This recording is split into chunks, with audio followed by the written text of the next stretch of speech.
Oh, hey, actually, before I start, I need you to wash my car. No, I know I'm riding the bus now. I need you to go down where they keep the buses and wash the lots. Ugh.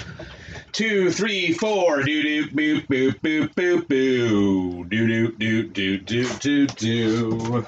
Doo doo doo doo doo doo doo. It's Wednesday.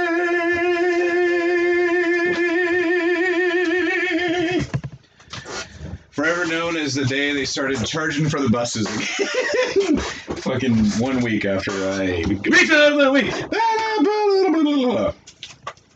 Hey everybody, my name is Jimmy, and I went to the funny book store today. So today I bought a bunch of older stuff because my bag is now like it was like a month back. But I think I bought everything.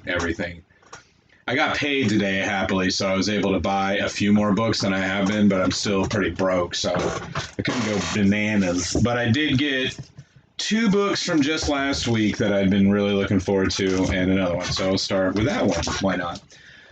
This is Compass, The Cauldron of Eternal Life.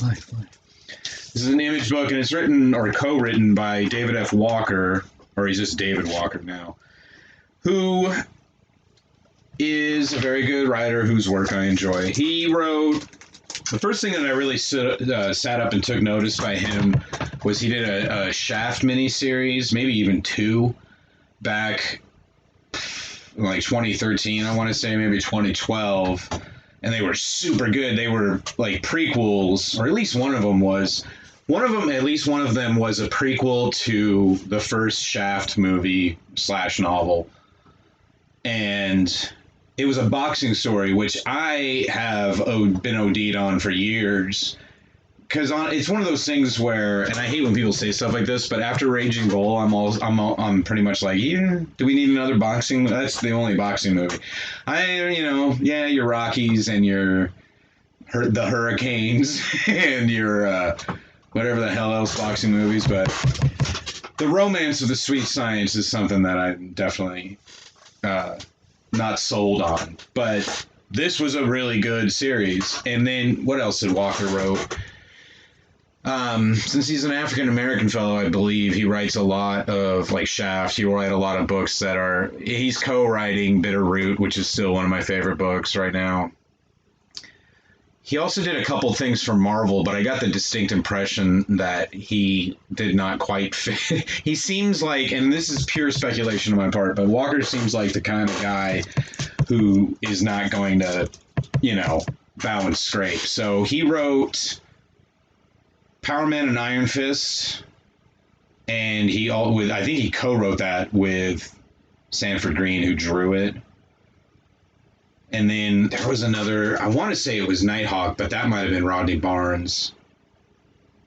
There was, I think maybe, that's Rodney Barnes wrote the Falcon mini, or like solo series that didn't last but 8 months. Anyway, he's a really good writer, and I remember seeing I read a preview. Image still does that, where they will publish preview pages of books in the backs of other books, and it doesn't always work, but when it does, it does. Also this week, Black Hammer Reborn #1. This is written by Jeff Lemire. So there's not been a dearth of Black Hammer books since he started this series back. Geez, I think there's another one from like 2012, 2013. And if you're unfamiliar, Jeff Lemire is, an indie darling who went to the big 2, as so many have done over the last 20 years, and last 40 years. And the Black Hammer series is his own version of the DC universe. And this is something, and I've talked about this a million times, and I'll talk about it again with the next book, but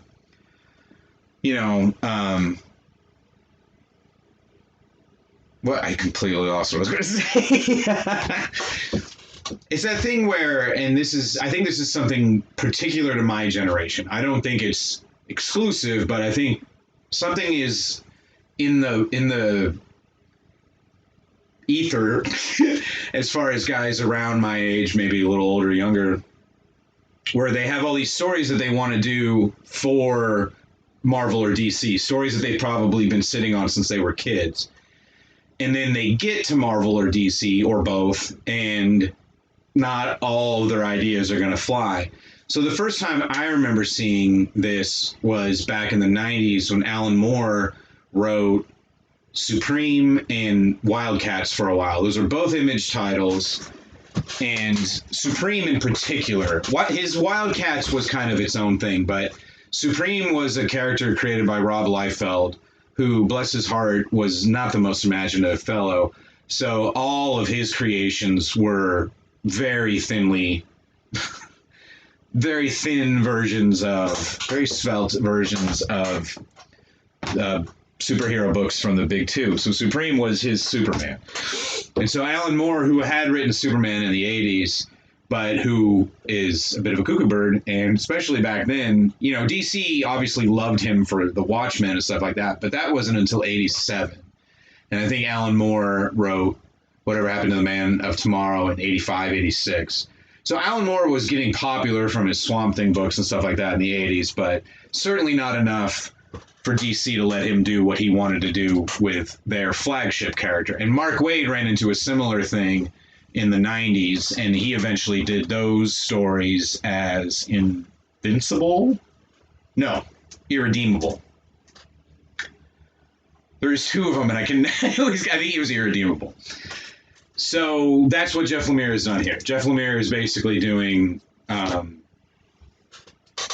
DC stories that he never got to do, and I'm under the very clear impression that Black Hammer is Steel. And Steel in the DC books also had a niece who took up the mantle at one point. So in this book, it's his daughter. But the great thing about, I think one of the great things about the Black Hammer series is that the character Black Hammer almost never appears. In the very first storyline where you have the Justice League, whatever, I can't remember what they're called now. They're in a different reality, and they have no idea how they got there nor how to get back. And Black Hammer is missing. And the last thing they remember is fighting the anti-god, who is essentially the anti-Monitor from Crisis on Infinite Earths. And Black Hammer was the first one to die. So the story kind of revolves around him in a kind of Waiting for Godot sort of a way where, nobody knows what happened to the Black Hammer. Now, at this point, we have found out what's happened to him and to everyone else, and now his daughter is taken up. Because that was a subplot.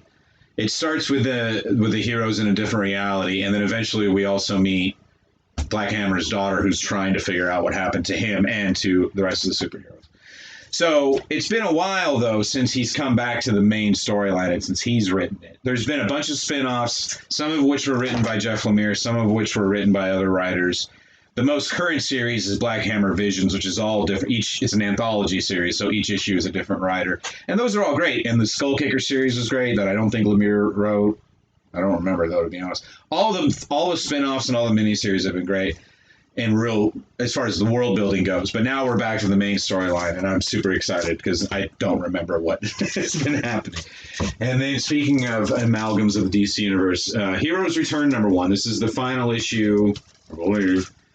I'm going to risk looking at the back of the book and spoiling it for me, but I'm pretty sure this is the final... Yeah, this is the final issue of this. So we should finally, now we have the Avengers who have been missing this whole time. You have bearded Steve Rogers, one of my favorites, Thor, Blade, the Phoenix, who was formerly Maya Lopez, aka Echo, the Starbrand, and the King of Wakanda, the Black Panther. So the Squadron Supreme of America, I wouldn't get any more comfortable where you are. This came out last week, but the shop got shorted, so I only just got it today. And as soon as I'm done with this thing, this is the first thing I'm doing, is reading this. And then blah, blah. Okay. I got a lot of reading done this week because I don't have a car or anywhere to go, so I was able to get a bunch of reading in when I should have been car shopping, but oh well. So first up, I caught up with on Daredevil finally. Issue 31 came out today, but I wanted to get some of the older books out of that bag that have been sitting there for a while. But I mean, I cannot recommend this enough. I think at this point there are 5 volumes of the Chip Zdarsky Daredevil in trade paperback, and then this will be the sixth. The sixth one is probably on its way. I'm all, or more or less, I have been reading them on the app, but I will buy the trades eventually just to have them. Also, I guess I'll do this one. Now, I also have been keeping up. I didn't buy any X books this week, I don't think. I think only X Factor came out, although apparently there's a big spoiler in X Factor, so hopefully that isn't getting ruined for me. But I also been catching up on the Hellfire Gala. It continues to be an extremely dense and a lot of moving parts. And it's very much a Jonathan Hickman production, and I'm super stoked, especially because now they're also going to do Inferno. And it's weird because Daredevil recently called back. There was a very short storyline, I think it was only 2 issues, also called Inferno.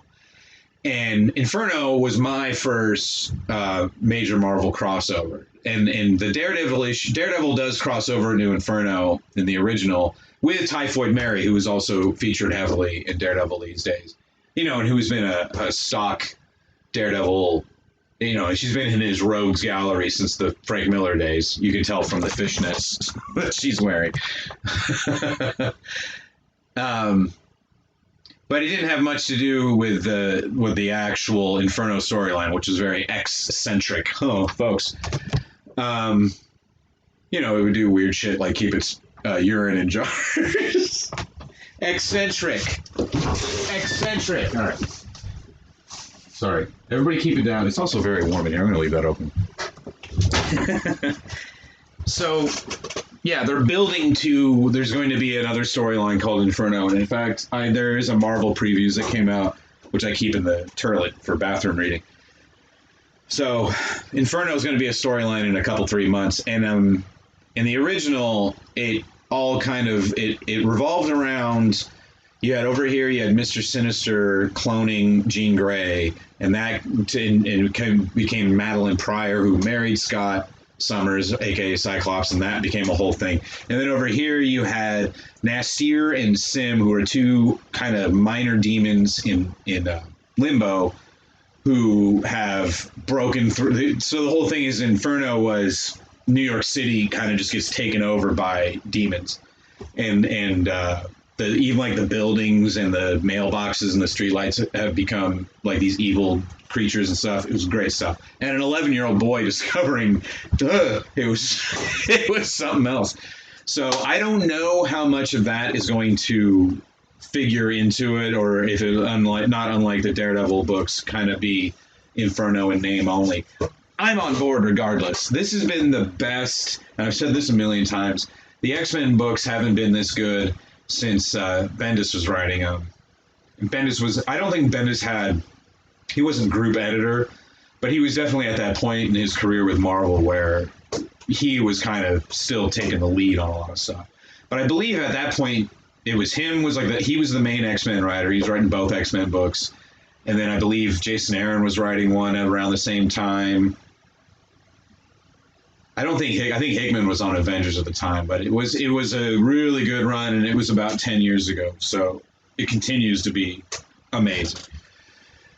And also last week I read Gamma Flight #1. This was super fun. It spins out of the Immortal Hulk, which has been unbelievably good. So Gamma Flight was a team who were part of Alpha Flight, and in the current continuity, Alpha Flight traditionally has been like Canada's Avengers. But nowadays, Alpha Flight is a global thing. Because S.H.I.E.L.D. is not... I think currently in continuity, S.H.I.E.L.D. is defunct, which probably has something to do with... I mean, it's like that in the movies, too. So they usually kind of mirror that. But Alpha Flight became like this global first response team. And they had a satellite base, so they could keep an eye on everything. And then so Gamma Flight was an offshoot of that to try to control the Hulk. Because now the Immortal Hulk is building to its end, so now he's battling the Avengers and stuff. Like, it's been very self-contained for the last few years. And now it's starting to bleed over into the regular Marvel Universe. And then eventually, also another event this year is going to be World War She-Hulk, which is also going to be... World War Hulk was an incredible storyline. So if World War She-Hulk is, even half that, it's going to be really fun. And so Gamma Flight, like I've been saying, led by Puck of all people, little Eugene, and also featuring Crusher Creel, the Absorbing Man, one of my favorite characters, his lovely wife, Titania.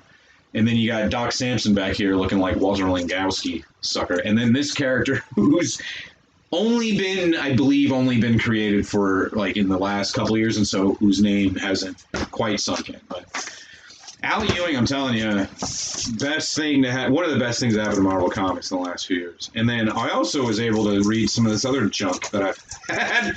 I'm unable to buy, at this point, I'm probably like $100, at least $150 worth of comics in my bag. And that's not including the Man-Thing trade I have in there. But I also have a huge backlog of stuff I haven't read, so I got through some of that. And this will only take another 90 minutes, so settle in. So first up, I have the first 4 volumes of the 2012 Archer and Armstrong series. Back in 2012, Valiant Comics, which was a publisher in the 90s that I had little to no interest in beyond a couple, 3 things here and there. And then for years, like where the shop I started working at the shop in 2005, and right up until the relaunch in 2012, we could not give a Valiant book away. Try as we might. There was even and this could just be, a fishing story, but a guy I used to work with at the shop told me that he worked the Shrine Show here in downtown Los Angeles, which I don't think is a thing anymore. He brought a long box worth of Valiant comics because we just had them taking up space in the store. It was one of these phenomenons in the 90s where they printed thousands and thousands and thousands of copies of everything and really pushed them as being collector's items. Oh, it's number one. And I mean, there was good. Barry Windsor Smith was the original artist on Archer and Armstrong, and that was some of my first exposure to him. The Magnus Robot Fighter book was really good. The Gold Key stuff they did for Valiant back then I liked. That was where Quantum and Woody started, by the great Christopher Priest, and then was also taken over by Garth Ennis. So they had some stuff, but overall, there was like a big crossover with the Image books of the time, which were also garbage, just 90s garbage. And so when the bubble broke in like 96 or 7, Valiant was the biggest one to fall. The harder they come and all that. So Bert took a long box, at least one long, if not 2 long boxes worth of Valiant comics to this show, and was selling them for $0.25. And then by the end of the day, he hadn't even done that, and he told me that maybe it was still $0.25, but he told me there was this woman there with some of her kids, or maybe like some friends of her kids, with like 3 boys. And she was like, all right, you can get one thing, but they couldn't decide what they wanted. And then she went, all right, look, these are $0.25. So pick some out of here. You can have those. And even at that price, these boys, this was probably like, again, like the mid-aughts, they were like, you know what, we'll walk out of here empty-handed. And I'm, oddly enough, and I've said this a few times already, I find myself in a very weird position re-90s superhero comics, because that was my era, and then it was also the era that I got sick of because it was terrible. But now, as a doddering old fart, I want to read all this old stuff just for the nostalgia of it. I think it's good. I mean, I'm glad. I mean, I'd rather enjoy these comics than not. But then, so when this series started in 2012, the only Valiant book I was buying back then was Bloodshot, because that's always been the more violent one, and so I was always more into that anyway. But also, the very talented writer Dwayne Straczynski, personal friend of mine, wrote that series. So that was another, and I remember really, in fact, the Vin Diesel movie that came out last year was largely based on Dwayne's run, if I'm not very much mistaken. I hope he saw some money out of that. Anyway, but come to find, and so at the time, this was when I was working at San Diego Comics, and my friend Frank was running the place, and he recommended these, and I think I even bought these from him. And he was like, no, it's really good. It's written by Fred Van Lent, who I had already, his work I'd already been enjoying. he started with Action Philosophers, and he was in that comic book History of Animation series that just finished recently with Ryan Dunleavy, but he'd only been working with Dunleavy on stuff. Around this time, about 8 or 9 years ago, he was branching out more into superhero stuff, and so this is one of them. So I don't really remember Archer and Armstrong. I have a few issues of the original series, but I don't remember much. From what I understand, though, this is pretty similar. You have here young Obadiah Archer, who in this series is a very Christian, very moralistic kid, but he's been raised in a cult, essentially. So he's been raised to believe that Armstrong here is his mortal enemy. But he's really Aram the Strong, an immortal who is, he wrote Gilgamesh in this series and stuff like that, so he's been around for thousands of years. You know, it's one of those things, it's one of those buddy cop things where they, you know, Archer's trying to kill him, but then the scales fall from his eyes and he sees that his parents have been lying to him this whole time. So he teams up with Armstrong, and they have a very good cop, bad cop going, because like I say, Archer is this very straight-laced little Christian boy, and Armstrong is an immortal and also drunk the whole time. So yeah, they fight, and like some of the sect is their main enemy. There's the Sect Civil War, which I vaguely remember from the books and stuff like that. So yeah, it's really fun stuff. It wasn't like I read all four of these over the course of this week, but not in a sitting. And they read pretty quickly, but they just weren't like, I didn't need to read everything in one sitting, so I did it. Thank you. And these two books have been really resonated with me this week. First up, we have Volume 5 of Axe Cop. This is from 2012. So this was a book, I don't think I've mentioned this book, because I don't think it's going on anymore. I don't know what these guys are up to now, but so this is, I want to say, in the late aughts, maybe early teens. Ethan Nicolle is a comic book artist, and he had done mostly web comics. He has one called Bearmageddon, and, you know, fun stuff. And he hit upon, he also has a younger brother, much younger brother. This was like, at the time, Ethan was like in his late 20s. His dad had, you know, his parents had divorced, and his dad had remarried and had started another family. So Ethan Nicolle has a younger brother named Malachi Nicolle, and they are about 20 years apart. Yeah. So, but they would hang out and they would play, and Malachi's is very antic, very fun, you know, very much a little boy, and he's my kid's age. So he's very into video games and action movies and video games and video games. There's a lot of video game references in here. And so they were just goofing around one day, and Malachi came up with this character of Axe Cop, who, as you can see, is a cop with an axe. And so they would have just these playtime sessions, and Ethan started making them into comics, and they became huge on the internet there. I'm sure you've heard of it. And then that eventually went into a normal print comic series published by Dark Horse, and then also animated show, primetime sitcom on the Fox network, which I still have not seen. I don't know if it lasted more than one. It might have gone 2 seasons. But Axe Cop was voiced by Megan Mullally's husband, whose name eludes me, the guy from Parks and Rec.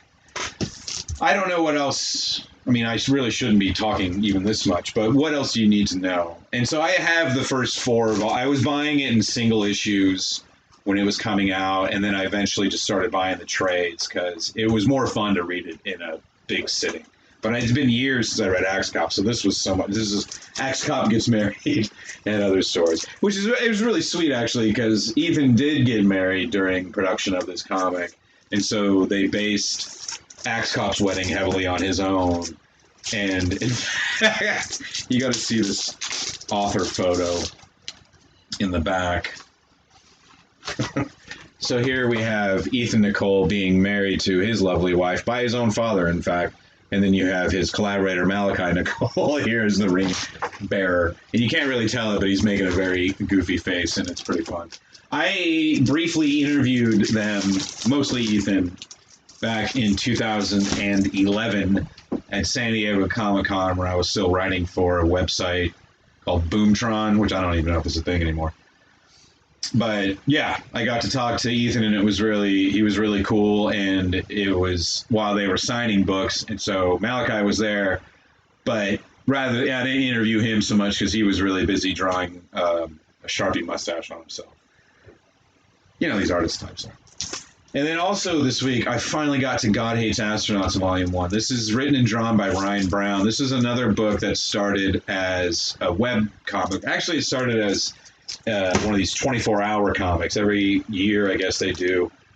People will do it. It's not like an official thing, but it's just like a thing where comic book creators, professional and amateur, will endeavor to create an entire 24-page comic book in the space of 24 hours.